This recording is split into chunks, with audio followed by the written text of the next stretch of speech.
आइए भक्तों, बहुत ही सुंदर एक कथा आप लोगों के सामने सुनाने का प्रयास कर रहा हूँ। अगर कथा अच्छी लगे तो चैनल को लाइक और सब्सक्राइब अवश्य करें। और ये कथा राजा हरिश्चंद्र की है। राजा हरिश्चंद्र कौन थे और इनको सत्यवादी क्यों कहा गया, इस छोटी सी कथा के माध्यम से आप लोगों के सामने सुनाने का प्रयास। अयोध्या के राजा हरिश्चंद्र बहुत ही सत्यवादी और धर्मपरायण राजा थे।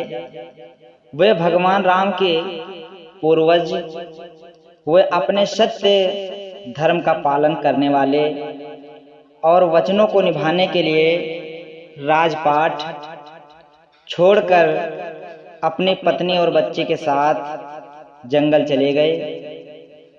और वहां भी उन्होंने विषम परिस्थितियों में भी धर्म का पालन किया। ऋषि विश्वामित्र द्वारा राजा हरिश्चंद्र के धर्म की परीक्षा लेने के लिए उनसे दान में उनका संपूर्ण राज्य मांग लिया गया। राजा हरिश्चंद्र भी अपने वचनों के पालन के लिए विश्वामित्र को संपूर्ण राज्य सौंपकर जंगल को चले गए। दान में राज्य मांगने के बाद भी विश्वामित्र ने उनका पीछा नहीं छोड़ा और उनसे दक्षिणा भी मांगी। इस पर राजा हरिश्चंद्र ने अपनी पत्नी बच्चों सहित स्वयं को बेचने का निश्चय किया और वे काशी चले गए, जहां पत्नी व बच्चों को एक ब्राह्मण को बेचा। वह स्वयं को चांडाल के यहाँ बेचकर मुनि की दक्षिणा पूरी की।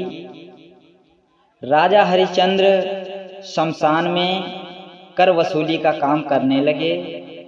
इसी बीच पुत्र रोहित की सर्पदंश से मौत हो जाती है। पत्नी शमशान पहुंचती है प्यारे, जहां कर चुकाने के लिए उसके पास एक फूटी कौड़ी भी नहीं होती। मेरे प्यारे, राजा हरिश्चंद्र अपने धर्म पालन करते हुए कर की मांग करते हैं। इस विषम परिस्थिति में राजा हरिश्चंद्र का धर्म पथ नहीं डगमगाया।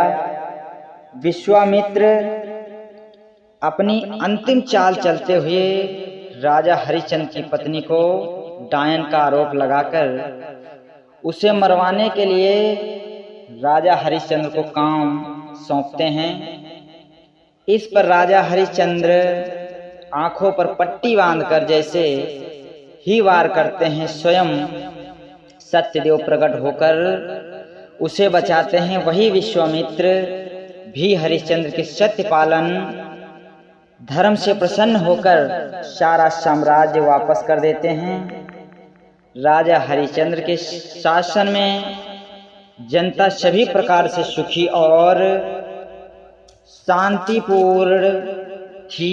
यथा राजा तथा प्रज्ञा, यही थी राजा हरिश्चंद्र की कथा। इस कथा में अगर कोई त्रुटि हो तो क्षमा करें। जय श्री राधे, जय श्री श्याम।